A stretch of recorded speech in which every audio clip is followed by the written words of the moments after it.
Yep, Basement Tapes 337. I'm John. This is That 70s Card Show, DBA, Basement Tapes 337. 79 tops. We thought we shot our load here already, didn't we, between the Burger Kings and the regular set. But we have a fun one. Tops finally doing something to mix it up.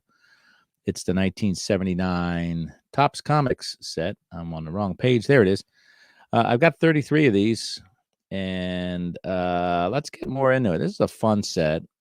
Sure, it's going to hurt people's feelings who like to get their stuff graded, but doesn't fit in the slab or it's not perfect or whatever. But it really, I remember this buying these in real time and brings me great joy when I look at them when I pass them by, whether it's in a display case like my Yaz or whether I'm peeling through my 79 or my 70s box, put new stuff in, and I come across that again. So fun set here. Let's look at Beckett OPG says 33 of them, 68 cents each, 22.45 total value. Complete set of 33 between $6 and $15. Again, take that with a grain of salt, but you don't need to have great value or great expense to have great joy in the cards. And this is one of those sets that brings me great joy. The 33 card comic set, which measures approximately 3 inches by 3¼ inches, is rather plentiful in spite of the fact that it was originally touted as a limited edition test issue. This flimsy set has never been very popular with collectors. These waxy comics are numbered and are blank backed. Each comic also features an inside baseball tip in the lower right corner. So that's great that it's not popular with collectors. It's popular with me, which is how I collect. Sorry, that was a bit preachy. Nolan Ryan and George Brett, your top two there. And then in third place, a tie with Reggie Jackson and Pete Rose. Let's get over to TCDB. There it is, 3 inches by 3 5/16, according to TCDB. 7.7 out of 10 voters. That's pretty good Rotten Tomatoes score there. Teams depicted are the Braves, Orioles, Red Sox, Angels, Cubs, White Sox, Reds, Indians, Tigers, Astros, Royals, Dodgers, Brewers, Twins, Expos, Mets, Yankees, Athletics, Phillies, Pirates, Padres, Giants, Mariners, Cardinals, Rangers, and the Blue Jays. 12 recorded Hall of Famers here.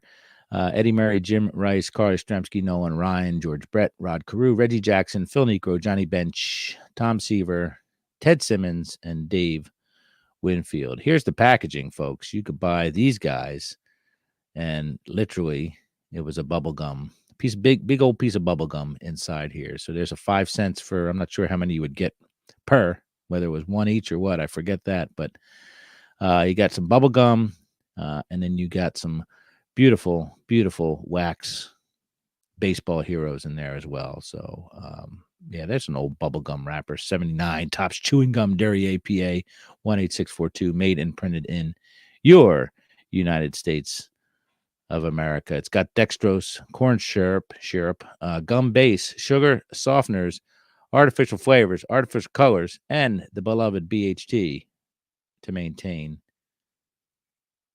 essential, what the heck's that say? Freshness. I'm sorry. To maintain freshness. I'm reading stuff upside down. Here's the sell sheet / ad. Tops 5 cents official Major League Baseball bubble gum. So you have a nice Major League Baseball, rumored to be Harmon Killebrew logo there. Baseball fever and good bubble gum blowing fun. We've put the two together to give you a natural sales maker. Kids will want to collect all 33 players' portraits of their favorite Major League stars. So keep several 72-count fruit flavor boxes in stock. Tops number 350.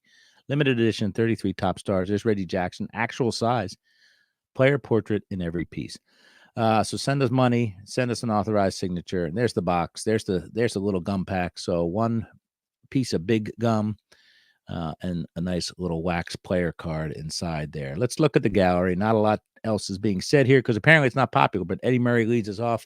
Eddie was named AL's Rookie of the Year in 1977, led the Orioles in 78 with 85 runs and 95 RBIs. First baseman, DH, number 1 of 33. Inside baseball, the batter must stand with both feet within the batter's box. There's Jim Rice, number 2. Jim was the AL's MVP last season, led majors with 46 home runs, 139 RBIs. If I'm not mistaken, he had a boatload of total bases that year, perhaps 400. I could be wrong, but it sounds right to me. There's Carl Michael Yastrzemski. He's my favorite. Yaz was the AL's most valuable player in 1967. Hit 455 versus the A's in the 75 AL championships. Number 3 out of 33. Looks like to put a little beauty mark on Yaz there. So there is the Yaz Nolan Ryan, number 4. Their star power here. Nolan tied record by hurling 4th no-hitter, 6'1", 75. Has fanned 300 or more batters in 5 seasons. Card 5's Chet Lemon. We all love Chet Lemon, especially when he's did up like that in those old-time Chicago uniforms. Chet set AL mark with 512 putouts in 1977. Batted 300 in 1978 with 55 ribbies, as they called it. Andre Thornton spent some time here in Chester County. Andre led Tribe in slugging last season with 33 home runs and 105 RBIs. Rusty Staub. Rusty reached base safely 5 times in a World Series game, 10-4, 1973. Led Tigers with 121 RBIs in 1978. There's Ron LaFleur, card number 8. Ron led both leagues with 126 runs last year and had 68 stolen bases. George Brett, he's left-handed, watch out. George hit 3 consecutive home runs in a game during the 1978 AL playoffs. Larry Hissel. Larry led Brewers with 96 runs, 34 homers, and 115 RBIs during the 1978 season. He was a big deal back then. He spent some time in Philippa as well. Rod Carew, first baseman. Rod won the AL batting crown at 78 for the 7th time in his career. Rod could stroke, as they say, or at least that's what they... Anyway, Reggie Jackson, card number 12. Reggie hit 3 home runs in the final game of 77 World Series. Hit winning home run in 78 playoff. I'm going to tell you what I like to talk about is they say 3 pitches, 3 swings in 77. And we forget that he did it in the previous game. His last at bat was a swinging home run as well. So it was essentially 4 swings, 4 home runs over 2 games, which is pretty impressive. Ron Guidry. Ron won the AL Cy Young in 78, set strikeout record for lefties with 18 in the game. Ron Guidry was as good as you can get in the late 70s.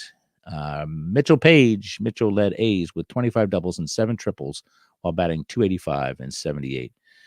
Well, we had to say something about the Mariners, I guess. So Leon Roberts. Leon led the Mariners with a .301 average, 170 hits, and 35 doubles in 1978. Al Oliver, robbed of an MVP by Dale Murphy. Al led Rangers with .324 batting average, 170 hits, and 35 doubles in 1978. Hit .321 for the Pirates in 74. John Mayberry. John led Blue Jays with 22 homers and 70 runs batted in during 1978. They weren't that good back then, those Blue Jays. Bob Horner. Bob was named NL Rookie of the Year in 1978. Hit 23 homers after joining Braves in June of 1978. Phil Niekro, also with the Braves. He led NL with 262 strikeouts and 330 innings pitched in 77. Won 19 games in 78. So count that, folks. 330 innings. Some pitchers can't even throw that many pitches in a season anymore. This guy threw 330 innings back in the day. Dave Kingman. Dave led Cubs with 28 homers in 79 and 79 RBIs in 78. Set mark by homering with 4 teams in 77. That's 4 teams in 4 divisions, folks. Johnny Bench. Johnny was the NL's MVP in 70 and 72. Holds NL record mark for home runs by a catcher. Tom Seaver, also of those Reds. Tom hurled a no-hitter for the Reds, 6/16/78. Holds mark with 10 200-plus strikeout seasons. James Rodney Richard. JR set NL mark for right-handers with 303 strikeouts for Astros during 1978. Steve Garvey, he sucks. Steve was the MVP of the 78 All-Star Game. Nobody cared. Led NL with 202 hits in 1978. And again, nobody cared. Reggie Smith, we cared about him. Reggie hit 295 in 78 and led Dodgers in home runs with 29. Ross Grimsley looks like a serial killer in his picture. Ross was a 20-game winner for Expos in 78. With 19 complete games.